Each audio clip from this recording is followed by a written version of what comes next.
Hello my dear friends, and welcome to a tea time and book review video.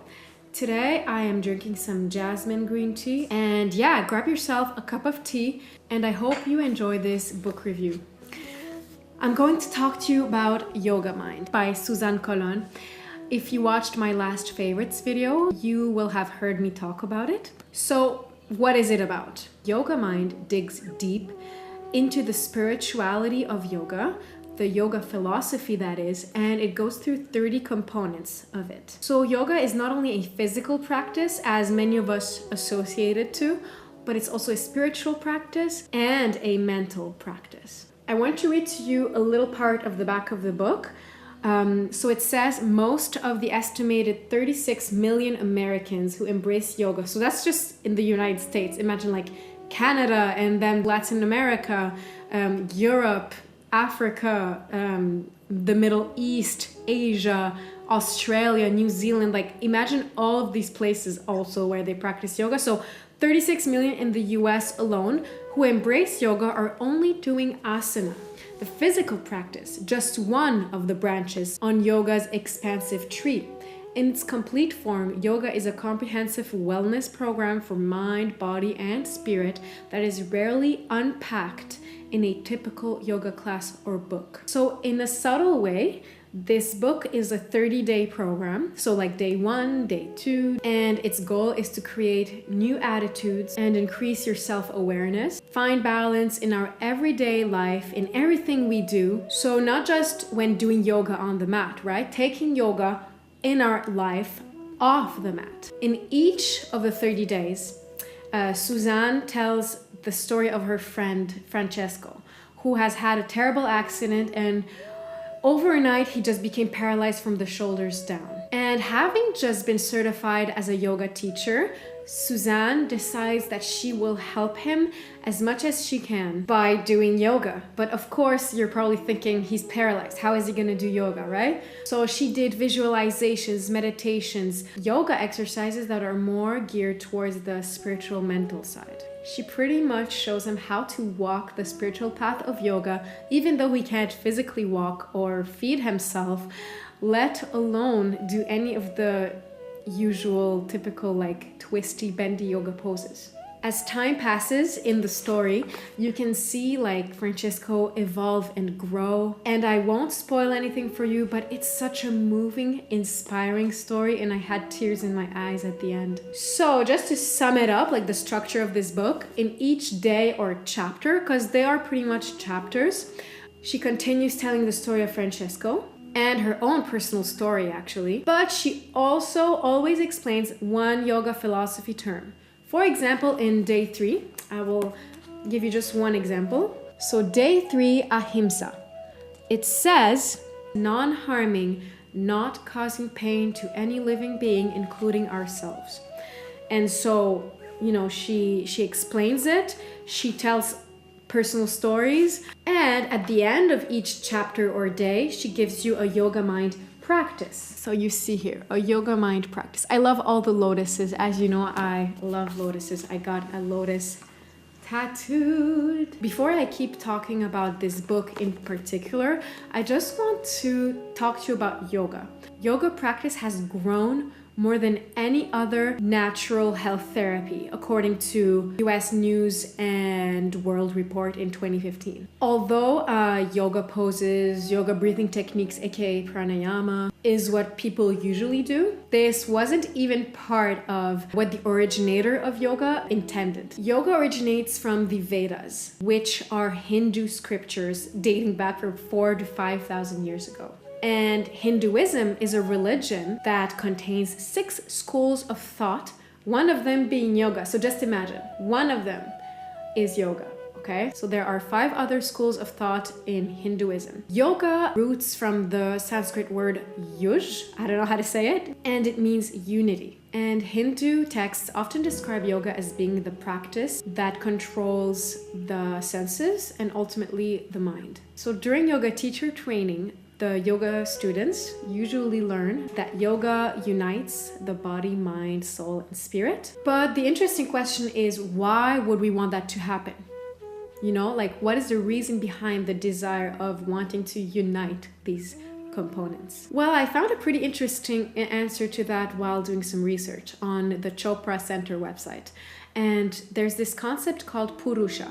And Purusha is pure being or divine essence, a state of perfection or infinite love. So it is said that there is no suffering within Purusha because there is no materialism, nothing material. And what we become, know, and understand is called Prakriti. And when Prakriti happens, we forget our essence, which is Purusha, pure being, no material. And remembering this essence is found through Chitta, the evolution of consciousness. So through the union of mind, body, emotion, soul, spirit, it is more likely that we will remember our roots, which is Purusha, divine being, state of perfection, infinite love. As human beings, our desires, our needs, our expectations, which are Prakriti, cause us to suffer. And so yoga asks, what can we do as humans to transcend that suffering? And so in 200 before Christ, a sage named Patanjali outlined 8 limbs of yoga, 8 different branches of what yoga is. And this text is known as Patanjali's Yoga Sutras. It is known as a guide to transcending our ego and reach self-realization, reach our highest self. So here's a brief overview of the 8 limbs of yoga, just to give you an idea of how rich yoga philosophy is, and that asana, the physical postures of yoga, is just one of them. So I'm just going to read them to you. I have them in front of me. The yamas are rules of moral code. They include ahimsa, the one I told you about, non-violence, non-harming. Satya. I know a girl named Satya actually from my childhood, and I think that's such a beautiful name. Truthfulness. Asteya, non-stealing. And not just material, right? Stealing the time of others, for example. Brahmacharya. Sexual restraint. And aparigraha, non-possessiveness. So you don't own anyone, right? Okay, second limb is the niyamas, and those are rules of personal behavior, including saucha, purity, santosha, contentment, tapas, not the Spanish tapas, but discipline or austerity, and svadhyaya, spiritual studies. And Ishvara Pranidhana, constant devotion to God. The third limb is asana, and that is the yoga postures, but in Patanjali's initial practice in the Yoga Sutras, it referred to mastering the body to sit still for meditation. The practice of yoga asanas came about 8 centuries after that, which helped disciples ready their bodies for meditation. Number 4 is pranayama. I know many of us are familiar with that, and it's yoga breathing techniques designed to control prana, or vital life force. Number 5 is pratyahara, and that is withdrawal of the senses. Really quick, the other ones. Number 6 is dharana, refers to concentration. Number 7, dhyana, is the practice of meditation. Number 8, samadhi, is merging with the divine. And many people say that almost no one will have a taste of samadhi. I don't know. Now, all of this is not to diminish the importance of asana. And I think that for many of us, asana is like our entry into the yoga philosophy world. And the problem is actually, especially for Hindu people, the focus on commercialization of yoga asana practice and making it a multi-million-dollar industry has steered it away from its original purpose, intention, which is purely a spiritual purpose. And ultimately, you don't need to pay for specific yoga clothes or equipment in order to practice it, because asana is only one of the 8 ways that you can practice yoga. All right, so I think now you have like a really brief overview of what yoga actually is.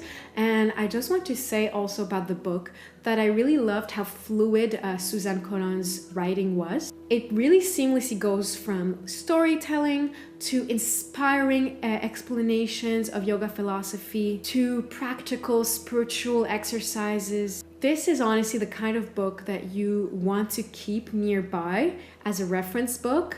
It's not just like a read once and then put away book. I'm currently on a long-term trip, like several months, and I'm so happy I brought it with me. I thought, oh no, maybe I shouldn't bring it because I'll just read it once and then keep it in my backpack. But no, like I keep referring to it and reading again on some yoga philosophy terms, applying them, trying the exercises again, getting inspired. And honestly, this book can be life-changing if you actually apply the yoga philosophies that are mentioned in it. In a way, I had like separation anxiety reading this book because I just didn't want to finish it.